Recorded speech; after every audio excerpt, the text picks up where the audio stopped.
Hey Coach, Lone Star Gridiron has been the leader in Coach's Show podcasts for 20 years, and now you can get your own Coach's Show podcast each week during the season as a fundraiser for your booster club. Yes, booster clubs all over are using these podcasts to help their sports programs. You get to share the stories of your program and your kids to a huge audience and make money. We started with just football, but this year have expanded to make them available for all sports. Call 713-269-4620 to find out the details and get your Coach's Show started. How you doing, Chris? Good. How about you? I'm doing good. Good. Looking good. I like the gear. Thank you. All right, Coach. Tell me about first the transition to Lovejoy. That had to be a big change. Yeah. I think you and I may have discussed back in the wintertime. I had a desire to possibly come back into coaching if it was the right situation. Elizabeth and I knew that we would be coming back up to the Dallas-Fort Worth area to be closer to family, mainly grandkids, at some point. Probably about mid last fall, after going to watch all of Riley's games, I started to feel like I still had some juice in the tank, so to speak. And we knew that if the right job came open, that we would look into it, and it absolutely did here at Lovejoy. It's a great fit for our family. It's a great fit for what we've done before, and so I'm just thrilled to be here. And it's been really a good spring and good summer. I love it. And you've been there long enough now that you got to know the kids. Talk about some of the kids that are going to be relied upon heavily this right. fall. Great question. It's always been, wherever we've been, it's always those 4 to 5, 6 maybe returning starters that you really challenge, that have played a lot of high school football in some big situations, that they've got to play really well early. And on defense, it's Kevin and Owen McGee. They're identical twin linebackers. One's an outside linebacker, one's an inside linebacker. They both are returning starters for us. R.J. McIntosh, our boundary safety, who is one of our probably top 3 or 4 best football players. He'll play a little bit on the offensive side also. He's a returning 14-game starter. Bayer Toyuka is a returning starter. He's a junior. He's a returning starter at corner. And then Gavin Prince is a returning starter at defensive end. So those 5 on defense, I'm challenging them. One thing I've always told the players, that whether it was at South Lake or Westlake, is challenge those guys, especially early in the season, because for every one of them, there's going to be 2 probably first game varsity starters. And, you never know what's going to happen in those first couple of weeks with the young ones. So you got to have your veterans playing well. On the offensive side of the ball, probably the strength of our offense is our returning starts in the offensive line. It starts with our center, Brody McKnight, returning starter from last year's 14 game season. Then you've got Braden Gibson, our starting right guard, and then you've got Tegan Braithwaite, our starting left guard. Okay, so right there in the middle. And then I've got a right tackle, a rising junior named Major Smith, who is very promising also. But all in all, there are probably, just from last year, there's probably 30 plus returning starts in the offensive line. So that's really, really good. Our biggest playmaker, and it looks like it was the biggest playmaker for last year's Lovejoy team, is Dalen McCutcheon. He's a wide receiver for us, very productive, committed to Florida State this summer. Dalen is one of those guys that just really works his craft each and every day. He's a really, really good football player, but kind of brings an attitude each and every day that he hasn't arrived yet. And so I think with that, we've got a chance. So those four guys are going to play really well. Our quarterback, we had a quarterback competition during the spring, and Jacob Janasek, who is a junior, who was Lovejoy's backup quarterback as a sophomore last year. He will be our starting quarterback. He had a great spring. Really enjoying coaching him. He's a tough kid. It's always best in our offense when we have a quarterback who is a dual threat guy. Mm-hmm. And Jacob definitely is that. He's a guy that can put the ball on people and also can move the sticks with his legs. Ben Adams and Kingston Shanley are a couple of our running backs. Ben is a rising senior and Kingston is a rising junior.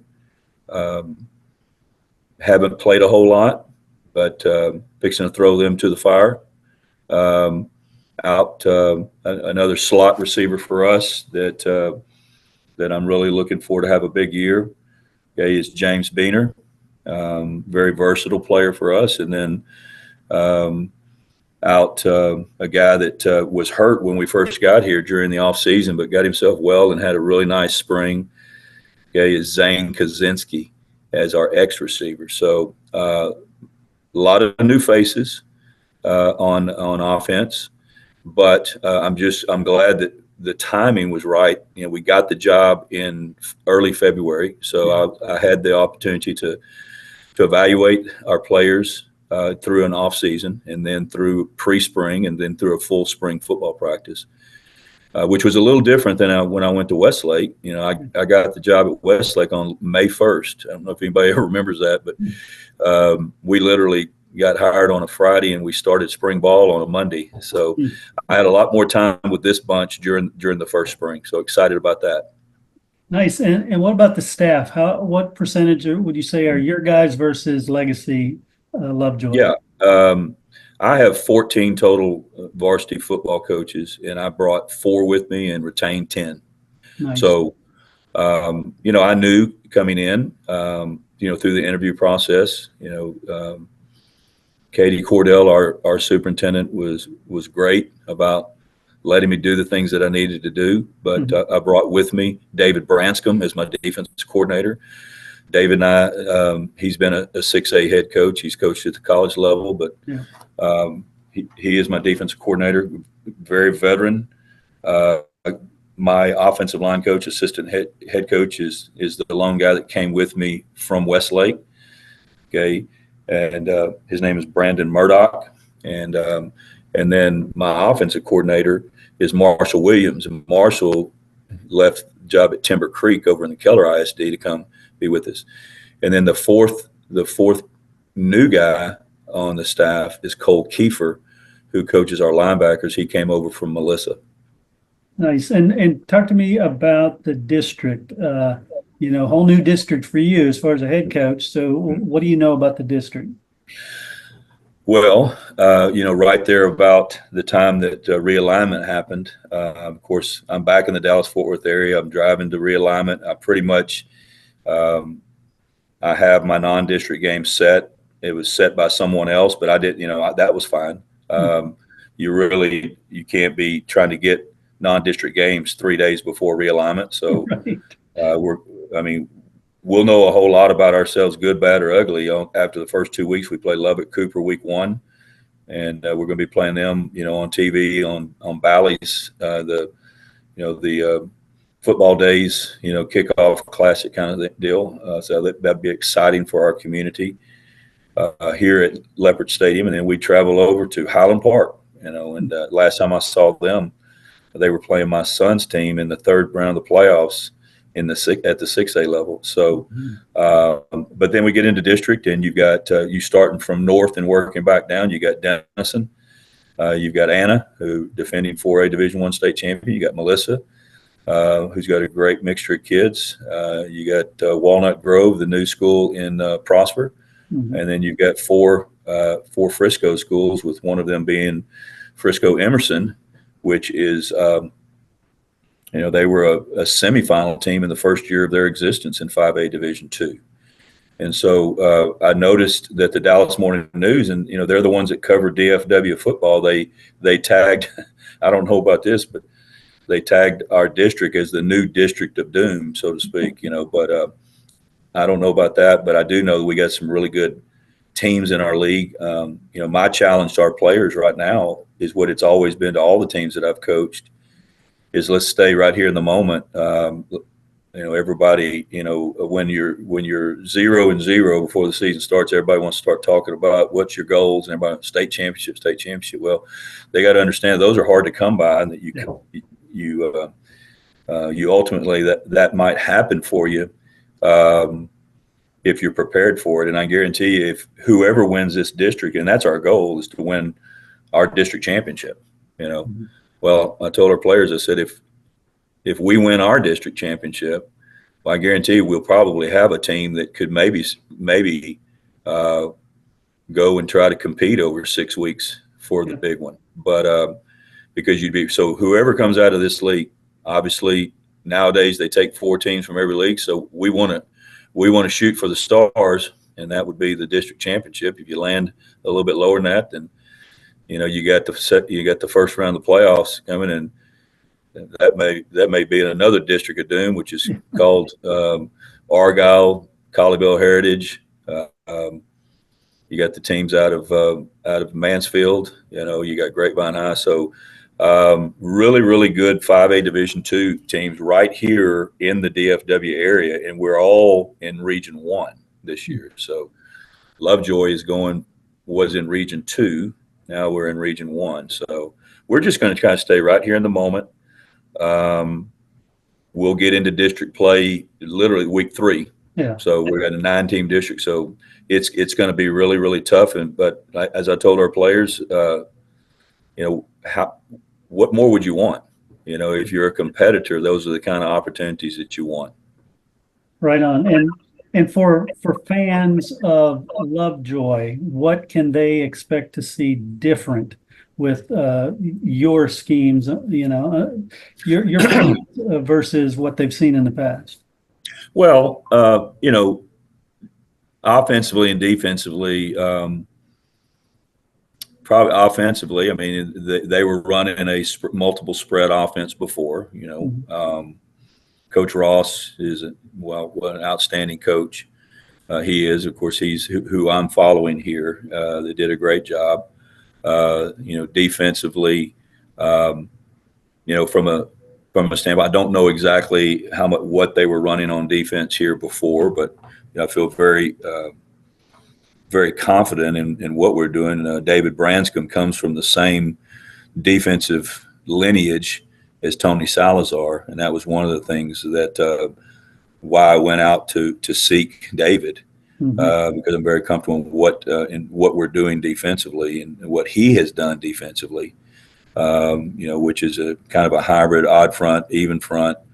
And then, offensively, the key to us always has been is have, a quarterback that can be efficient, but can also, I'd like for our quarterback to be a guy that, I don't really put a tag on how much he's going to rush for in any game, but you would like to have our quarterback in our offense move the chains with his feet about 5 times a game, and they always kind of look at me like, what does that mean? Well, literally move the chains with your legs, whether that be a design quarterback run, I mean, that be a zone read off of a read, or that be off of making a play with your feet when something breaks down and moving the chain. So that's key. I think we've got a guy that can do that. And then trying to spread the wealth. The one thing that we have a dynamic player in Dalen McCutcheon, and obviously we're going to want to get him the ball, but we have to develop the people around him to make sure that we're as hard to defend by personnel as possible, and that's always been what we're looking for.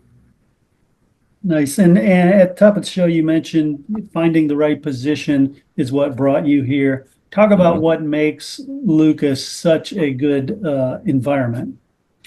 Yeah, well, I kind of paid attention to this young program about 18 years ago, I guess, when I was at South Lake and I kind of heard about that there was going to be a team kind of breaking off from Allen. Mm-hmm. And so, from afar, looked at, saw, kind of watched them rise from the 3A football, 4A football, 5A football. I've always put a premium on a one high school town, and that's what we have, a one high school district. I mean, if there was ever vertical alignment, it's here. We've got one high school, we've got one middle school, we've got one intermediate school, and we got 2 elementary schools. So everybody, kind of like it was when we were at South Lake, where everybody was a dragon, everybody is a leopard here. And so like that, when I went through the interview process, absolutely just was so impressed with Katie Cordell, our superintendent. I've been in this business a long time, and I've been very blessed to be around some great leadership in my time. But she's right up there with all the ones that have been really important to me in my career and helped myself and the programs that I've been ahead of be as successful as we can. She's just a great servant leader. And so all of those things, and the proximity of it, if you're a high school football coach and maybe this is your last hurrah, and this will be obviously for me. I didn't have any grandiose ideas, when I retired from Westlake about coming back after 2 years. It's just kind of happened that way, between family and my desire to coach again, and finding a place that really fit where we wanted to be. You want to make sure that you just give, you just pour yourself into the program where you are, and I'm ready to do that along with an outstanding coaching staff. I love that. And they threw you in the fire, basically. You started working into February. Did you get any time off this summer to relax any? Well, no, not really. I tell you, it was interesting. Elizabeth and I were talking a while back. Since the year turned into 2024, I've lived at Horseshoe Bay. I've lived with my sister-in-law and brother-in-law in McKinney for 2 months, while Elizabeth stayed back at Horseshoe Bay and sold the home. Mm-hmm. Then she and I, when we moved into a corporate apartment in Allen, just to kind of take our time to find the right house, because this will be our forever home. So took our time, and she found that. And then now, about probably late June, early July, we moved into our new home here in McKinney, which McKinney is only, where I live is only about 8 miles from the field house at Lovejoy. So it's all very convenient. Right. So, and then we kind of, once we got to about the first part of July, we just said, hey, we've got a new home. We're just going to kind of stay around here and enjoy our new place instead of going anywhere. So I guess we had a staycation, if you could call it that. I love it. I love it. Well, Coach Todd Dodge, thanks so much. It's great to catch up with you, man. Thanks, Chris. Appreciate you. All right. Take care. All right. Take care, buddy. Hey, everybody. This is Chris Daly from LoneStarGridiron.com, the authority on Texas high school football. Quick question. Did you play Texas high school football? If you did, it doesn't matter what school, it doesn't matter what year, we want to honor you at Lone Star Gridiron. Go over to LoneStarGridiron.com/brotherhood and sign up. It's absolutely free, and we can honor you for the part you played in the greatest sport in the greatest state.